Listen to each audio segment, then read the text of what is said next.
want to look at the policy directions that are provided. How are they helpful for the member states, for the regional economic communities, and also for the stakeholders? That's looking at policy coherence, looking at consistency, looking at stability, issues that really matter when we are talking of industrial development and investment and growth.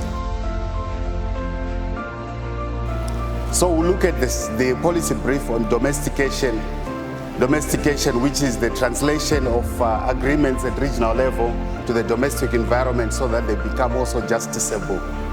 Alignment and harmonization techniques that the member states use to ensure that their domestic environments approximate the aspirations of the regional environment, but guided by variable geometry, which allows countries to occupy specific niches in the policy sort of spectrum, depending on the priorities of the individual countries and also its disposition in terms of ability to internalize the critical issues that are part of the regional framework.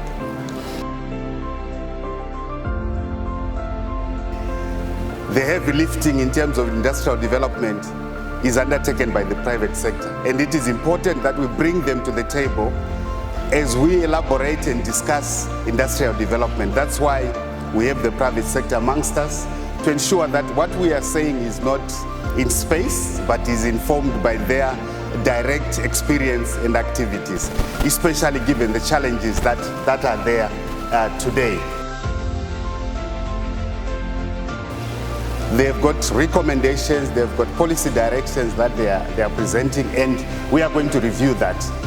Of course, we will break away into groups to further digest those policy briefs, and importantly, I want to urge you to come up with succinct action plans that are implementable, that can help us move from this dialogue to practically supporting industrial development in our region, in our individual member states, and across the sub-region.